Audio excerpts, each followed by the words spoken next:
परमपिता परमात्मा पूर्ण ब्रह्म सर्व सृष्टि रचनहार कुल मालिक। ये कबीर देव जी हैं, कबीर साहिब हैं, ये परम अक्षर ब्रह्म हैं, यही अकाल मूर्त है, यही शब्द स्वरूपी राम हैं और यही सतपुरुष है। वेदों और गीता में इनको परम अक्षर ब्रह्म कहा है, संतों ने इनको सतपुरुष कहा है, अमर पुरुष कहा है, सतपुरुष कहा है। और कुरान शरीफ के अंदर इसी परमेश्वर को अल्लाहु अकबर कहा है, अल्लाह कबीर। पुण्यात्माओं, आपका सौभाग्य है। प्रथम सौभाग्य आपका है कि आप जी को मानव शरीर प्राप्त है। उससे भी अच्छी किस्मत आपकी है, लक है आपका, गुड लक है कि आप जी को वो धन प्राप्त हो गया जिसको खोजते खोजते ऋषियों ने अपने जीवन समाप्त कर दिए, काल ने हाथ नहीं लागने दिया इनके। और वो ज्ञान, वो अनमोल खजाना फिर परमात्मा ने स्वयं आकर हमें बताना पड़ा। हमने सतलोक के अंदर एक भारी भूल करी थी। उस भूल का आज हमें ये जो कष्ट है ये बहुत ही थोड़ा है। पुण्यात्माओं, जिस समय आप जी परमात्मा के तत्व ज्ञान से परिचित हो जाओगे, सभी बहन भाई बुजुर्ग बच्चे नौजवान बच्चे, उस समय आपका कलेजा मुंह को आया करेगा कि हम इतने नीच, हमें ये सजा थोड़ी है जो आज हमें दी जा रही है कुत्ते गधे सूअर बना के, और इस मनुष्य जीवन में हम कितने कष्ट उठा रहे हैं। ये संकट हमने कब मोल लिए थे, ये कब परचेज करे थे ये दुख। हम सतलोक में रहा करते थे। अब थोड़ा सा हिंट आपको सृष्टि रचना का देगा दास। पुण्यात्माओं, हम सभी सतलोक में रहा करते थे। अब परमात्मा सबसे पहले परमेश्वर कबीर देव जी अकय लोक में रहते थे, अनामी पुरुष रूप में। वहां इनके एक रोमकूप की शोभा असंख्य सूर्य और असंख्य चंद्रमा मिला दे तो भी अधिक है। उसी परमात्मा ने एक से अनेक होने का निश्चय किया। उस परमात्मा ने नीचे के 3 लोक और अपने वचन से रचे। अकय लोक से नीचे अगम लोक, अगम लोक से नीचे अलख लोक, अलख लोक से नीचे फिर सतलोक। और इन अन्य तीनों लोकों में भी परमात्मा ने अपने अन्य रूप धारण किए। अगम लोक में अगम पुरुष, अलख लोक में अलख पुरुष, और सतलोक के अंदर ये सत्य पुरुष नाम से वहां विराजमान हुए। अपने आत्माओं, सतलोक के अंदर आकर परमात्मा ने फिर अन्य और रचनाएं की। सबसे पहले उन्होंने एक वचन से 16 द्वीप रचे और फिर अपने 16 वचनों से 16 पुत्रों की उत्पत्ति की। उनमें से कौन कौन है? सहजदास, जोगजीत, अचिंत, और ये इस प्रकार 16 हैं ये परमात्मा के वहां सतलोक में प्रथम प्रगट जो पुत्र हैं। इन 16 के 16 को अलग अलग द्वीपों में रहने का आदेश दे दिया। ये वहां रहने लगे। फिर अपने पुत्र अचिंत से कहा प्रभु ने, परमेश्वर ने, सत्य पुरुष कबीर देव ने, कि बेटा तू शेष रचना अब तू कर। अब परमात्मा उनको ये दिखाना चाहता था कि जिसका काम उसी को साजे और करे तो मूर्ख बाजे। अचिंत बड़ा तैयार होया कि जी ठीक है, प्रभुता की भूख बनी थोड़ी सी, तो उसी समय उसने अपने वचन शक्ति से एक पुरुष उत्पन्न किया, उसका नाम अक्षर पुरुष रखा। और अक्षर पुरुष से कहा अचिंत ने कि तू मेरा सहयोग दे सृष्टि रचना में। अक्षर पुरुष जाकर के वहां बने मानसरोवर में, एक अलग से मानसरोवर बना हुआ है, वो भी परमात्मा ने अपने वचन से रचा।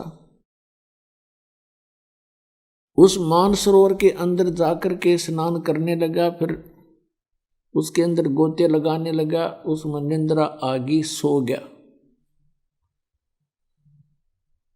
काफी समय तक वो बाहर नहीं निकला। तब अचिंत ने परमात्मा से कहा, प्रभु ऐसे ऐसे अक्षर पुरुष निंद्रा में सोया पड़ा है, वो बाहर नहीं आ रहा, आगे रचना मैं कैसे करूं? तब परमात्मा ने कहा, पुत्र तुम कर भी कुछ नहीं सकते और ना ही आगे से ट्राई करना। ये एक उनको ट्रेलर दिखाना था कि तुम्हारे बस का यूं काम है नहीं, कहीं बीच में टांग अड़ान लग जाओ तुम। तब परमात्मा ने उस सरोवर से ही एक जल लिया अपने चुल्लू में, और उसमें एक अपने मंत्र से वचन से एक अंडा बना दिया इतना बड़ा। उस अंडे को छोड़ दिया उस सरोवर में। वो गड़गड़ गड़गड़ करता हुआ जब नीचे को गया, अक्षर पुरुष की निंद्रा भंग होगी और उसने एकदम कोप हो गया, क्रोध हुआ कि मैं किसने जगा दिया। आप कोई गहरी नींद सो रहा हो और उसको कोई जगा दे तो उसको बहुत क्रोध आता है, थोड़ा गुस्सा सा आता है। वो अलग बात है कि सामने खड़ा व्यक्ति उससे अगर तगड़ा है तो गुस्सा शांत हो जाता है, नहीं तो कुछ धमका भी सकता है। और जो ही उसने थोड़ा सा क्रोध से देखा कि किसने मुझे निंद्रा, किसने भंग कर दी मेरी, उसके वो क्रोध तेज उस अंडे में प्रवेश हो गया। अंडा दो भाग हो गया, उसमें से ये सरपुरुष निकला, सरपुरुष जिसको ज्योति निरंजन भी कहते हैं। आगे चल के ये काल कहाया। तब परमात्मा ने कहा कि तुम दोनों बाहर आओ, सरपुरुष और अक्षर पुरुष। अक्षर पुरुष तो निंद्रा में था, तेरे को जगाने के लिए हमने ये सब कुछ करना पड़ा, और बाहर आ जाओ तुम दोनों। वो दोनों बाहर आ गए। उनसे कहा कि जाओ तुम अचिंत के द्वीप में रहो। अब 3 एक द्वीप में रहने लगे, सरपुरुष, अक्षर पुरुष और अचिंत पुरुष।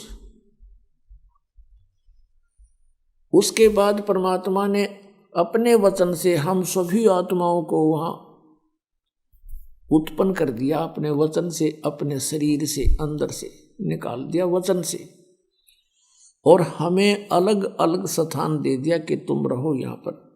सदाबहार वृक्ष, पेड़, मेवा, काजू, सब सेब, संतरे, फल, दूध की नदी, अमृत जल, कभी न खराब होने वाले वहाँ पदार्थ बना दिए।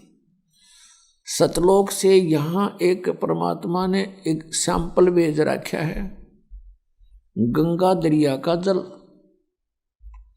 ये कभी खराब नहीं होता। इसके ऊपर रिसर्च करके सर मार लिया वैज्ञानिकों ने, ये कुछ नहीं खोज सके कि ये कैसे है ऐसा। तो ये सतलोक से आया, परमात्मा ने हमें दिखाया कि वहां ऐसे पदार्थ हैं सारे, वो कभी खराब नहीं होते किसी भी एटमॉस्फेयर में।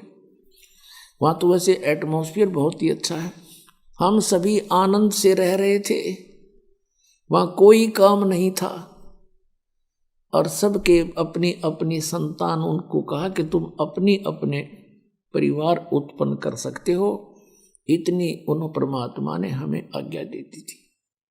और हम फिर वहां रह रहे थे, अपने अपने अलग से मकान थे। एक एक हंस के पास एक आत्मा और उसके परिवार के पास, जो परमात्मा ने दया करी उनके ऊपर। इतने बड़े बड़े स्थान हैं जैसे पूरी पृथ्वी पर, उसी में उनके अलग से बाग बगीचे और सरोवर, दूधों की नदियाँ सब भरे पड़े हैं, अमृत। हम वहाँ रहा करते थे। युवा शरीर रहता सतलोक के अंदर, वहां जरा मरण नहीं है। जरा माने वृद्ध अवस्था और मरण माने मृत्यु, वहां जरा मरण नहीं है। जैसे गीता जी अध्याय नंबर 7 के श्लोक नंबर 29 में गीता ज्ञानदाता कहता है कि जो व्यक्ति जरा और मरण से छूटने का प्रयत्न करते हैं, जरा माने वृद्धावस्था बुढ़ापा और मरण माने मृत्यु, वो ते तत् ब्रह्म विदु, वे उस तत् ब्रह्म से परिचित होते हैं, जानते हैं। अखिलम अखिलम अध्यात्म, पूरे अध्यात्म मार्ग से और पूरे सब कर्मों से परिचित हो जाते हैं। वही केवल जरा और मरण से छूटने का प्रयत्न करते हैं। 8वें अध्याय के प्रथम मंत्र में अर्जुन ने पूछा, फिर किम तत्परम प्रभु, वो तत्परम क्या है, अध्यात्म क्या है, सब कर्म क्या है। 8वें अध्याय के 3 श्लोक में गीता ज्ञानदाता ने कहा गीता जी में कि वो परम अक्षर ब्रह्म है, वो गीता ज्ञानदाता से अन्य है। तो वो परम अक्षर ब्रह्म है, सत्य पुरुष कहो, परम अक्षर ब्रह्म कहो। गीता जी अध्याय नंबर 15 के श्लोक नंबर 1 से 4 में और 16 और 17 में ये कंसेप्ट क्लियर कर रखे है। कहा कि उल्टा लटका हुआ संसार रूपी वृक्ष है और जो संत इसको जानता है वह तत्वदर्शी संत है, पूरे विभागों सहित जानता है।